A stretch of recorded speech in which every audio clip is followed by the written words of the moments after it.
Hello everyone, hope you're doing well. It's time to have a look at some events that are going to be happening over the next few days. The first one is a Finnish Air Force Day, and the decal is coming in to celebrate it. This is the emblem of the Satakunta Air Command, and all you gotta do is play 3 battles using aircraft in the Swedish tree to receive the emblem of it, and it's going to be from the 6th of March until the 9th of March, and make sure it's rank 3 and above. You can do it alongside the Jaguar IS event, which is quite nice, so maybe just get it done and have a bit of fun. The J21s and the A21s are quite nice, and obviously you can just do it quickly with the bombers if you feel like it, but overall it works pretty good.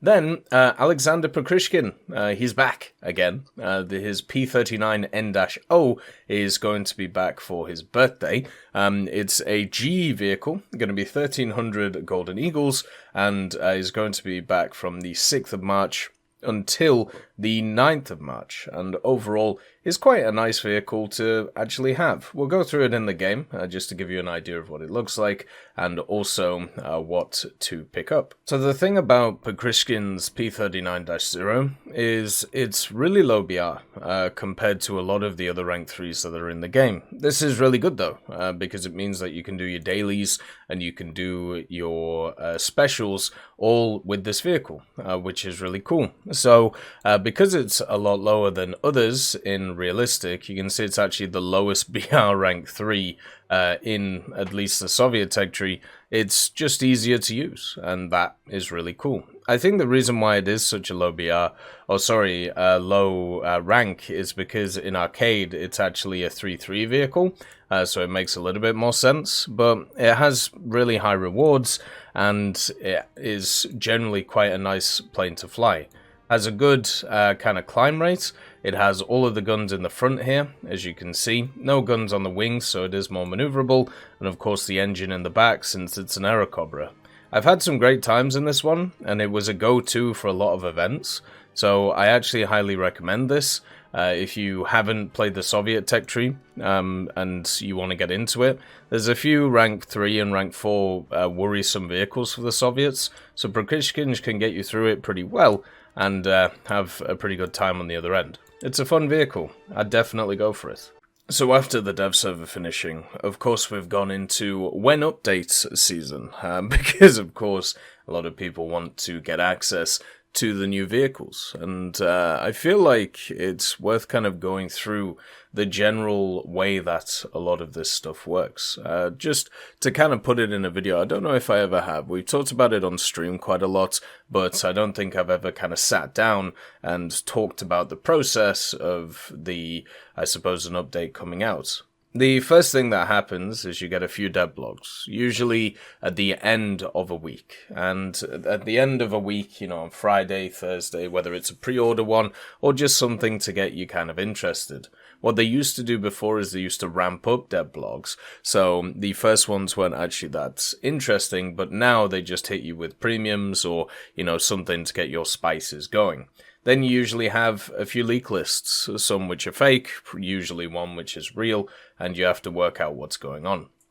After a few more dev blogs, what ends up happening is you have the teaser trailer, which we had last week, and then the day after, you have the dev streams, where you have the English and the Russian one at the same time. After those, the dev server usually releases.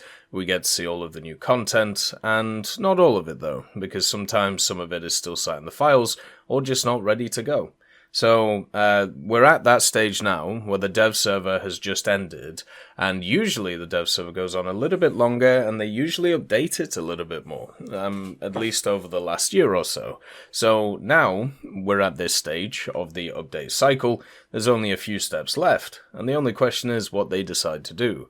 So either there'll be a dev server on this weekend, which will have the updated stuff in it, or they will just release the update this week because they feel confident in it, or what we'll get is a few more dev blogs, and then the update will come out next week. So that's pretty much what happens every time. And the general month and everything. Everything is lined up. If you have a look at when when the March update kind of comes, it usually comes in the first or second week. So everything seems to be good from that point of view.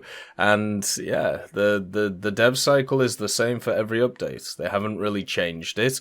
The only thing that changes is what's actually happening in War Thunder at the same time. So if you know the basic kind of, I suppose, lay of the land, it's pretty easy to predict when certain things are going to happen, and the only thing that's kind of up in the air is how you're able to either prepare for it if you need to, or, push forward in different areas to research stuff to get to the new content that you want to get access to. Now, this time, they've actually added a lot of different changes on the back end of War Thunder, which I feel like is kind of, cool to see, and hopefully will rejuvenate the game for a lot of people. But with this new kind of event cycle that they're bringing in, there isn't really a break anymore to kind of enjoy like the new stuff going in. I haven't actually seen a lot of people discuss many of the different parts of the game that are happening. Like, I haven't really seen a lot of discussion around active radar homing missiles, but they're not coming in this update, they're coming in next update. And to be honest, I don't think they're really going to change too much.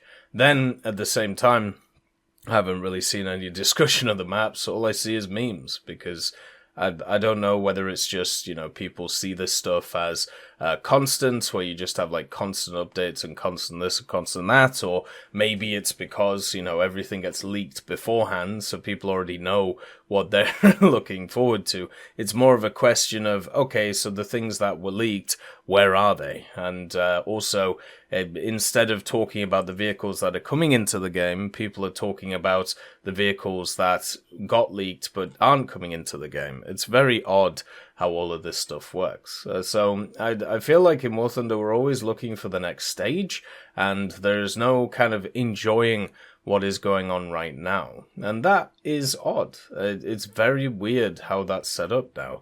I don't know, I can't remember a single community that's out there that is actually more interested in content that isn't in the game yet than, content that's actually there itself. And it might just be because of the update cycle of War Thunder. The fact that there is, 5 major updates a year, you have constant events, you have constant stuff happening. But it would be nice at some point just to kind of sit back, relax, and just kind of enjoy what's going on in the game, and just have a bit of fun and enjoy the fact that the game's pretty fun and pretty enjoyable overall. But right now we are once again in an update season, so that really doesn't happen too much. And with what's in the update, like, everything looks really nice. I'm really looking forward to stuff like the Zastora, the ZBDO4A.